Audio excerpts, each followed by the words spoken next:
Most e-com founders never scale past $1 million a month. Here's why. Did you know that 0.016% of Shopify stores sell more than $1 million worth of products per month? There are currently 6.81 million active Shopify stores worldwide, and only 1,000 of them earn $1 million a month or more. That means statistically, you are more likely to get into an Ivy League university like Harvard or become a professional athlete than to build a brand on Shopify doing $1 million a month or more. And if you're already doing this, then you're in much rarer air than you think. But here's the thing. Most e-com founders will never scale to $1 million a month, not because of statistics, because you can do anything you put your mind to. They won't scale to these numbers because they position themselves as the key operator in the business and become its biggest bottleneck. How you structure your organization is the leading cause of success in scaling any business. E-com brands notoriously scale marketing extremely aggressively compared to other industries. They acquire a ton of new revenue and customers and leverage a small team to fulfill the back end. And up until a certain point, this works, but at a certain threshold, it actually starts to work against them. To recalibrate the organization would mean to take a hit in revenue. And so most founders aren't willing to do this. They keep scaling their revenue and the pressure quietly builds in the back end.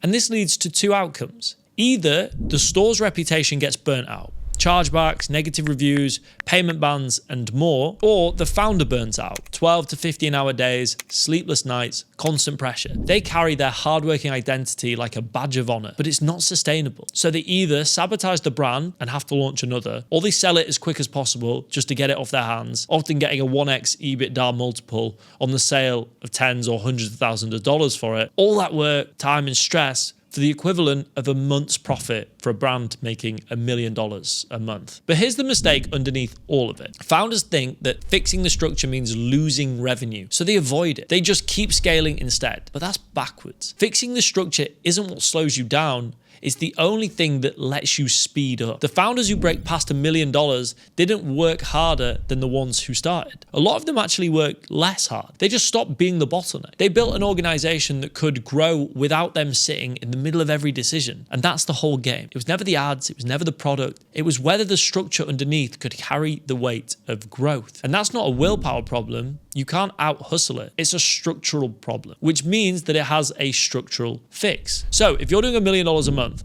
and you can feel the cracks starting to show, the firefighting, the late nights, the feeling like you're the only thing holding everything together, that's not a sign to push harder. It's a sign your structure hasn't caught up to your growth yet, and that can be fixed. Head to my Instagram, link in the description below, and DM me the word ceiling. My team and I will run an audit of your current organizational structure. We'll show you where it roots through you, where it's about to break, and what exactly to build so you can scale past this without burning out the brand or yourself in the process.